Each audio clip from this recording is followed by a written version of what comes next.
आज हम मिलेंगे एक ऐसे पति से जिसे कभी-कभी दिखाई देना बंद हो जाता है और कभी-कभी सुनाई देना भी बंद हो जाता है।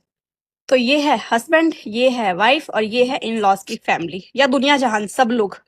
अब क्योंकि इन लोगों का दिल तो है देखो बहुत साफ।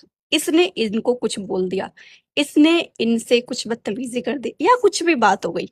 ये सारे लोग भागे गए इसके पास। अब इसके देखो कान भी खुल गया, आँख भी खुल गई, बढ़िया से सुनाई दे रहा है, बढ़िया से दिखाई दे रहा है सब कुछ। इसको इतना क्लियर दिखाई दे रहा है कि पृथ्वी पे बैठे-बैठे मार्स को देख लेगा। अब इसके अकॉर्डिंग ये सब लोग भाई सच बोल रहे हैं, तो अब ये धुलेगी इस सिनेरियो में। अब इन लोगों ने कुछ गलती करी। इन लोगों ने इसको कुछ बोल दिया या बदतमीज़ी कर दी। ये भागी गई इसके पास बोलने के लिए। लेकिन अब इसको सुनाई भी नहीं दे रहा, इसको दिखाई भी नहीं दे रहा। इसके सामने कौन खड़ा है इसको ये भी नहीं दिख रहा, बगल में कौन खड़ा है ये भी नहीं दिख रहा है। कुछ भी नहीं दिखाई दे रहा है, कुछ भी नहीं सुनाई दे रहा है। अब क्यों नहीं दिखाई दे रहा है? क्योंकि ये सारे लोगों ने 4 आँसू पहले से ही टपका दिए। तो ये बन गए एकदम सत्यवादी।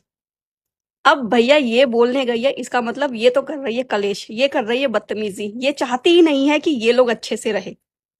और अगर इन लोगों ने कुछ बोल भी दिया तो इग्नोर कर सकती है ना? नहीं, लेकिन इश्यू बनाना है इसको। हालांकि ये लोग इग्नोर नहीं कर सकते, ये लोग एडजस्ट नहीं कर सकते, लेकिन ये इग्नोर कर सकती है, ये एडजस्ट कर सकती है। भाई करना ही पड़ेगा इसे तो, क्योंकि अब इसे कुछ दिखाई भी नहीं दे रहा है, इसे कुछ सुनाई भी नहीं दे रहा है, क्योंकि गलती तो देखो इनकी है। और ये इंसान बोली ही जा रही है जो कि सबको लग रहा है कलेश कर रही है। अब ये लोग तो भैया आंसू टपकाने में बिजी है और इसकी बात का तो किसी को कोई फर्क पड़ ही नहीं रहा है।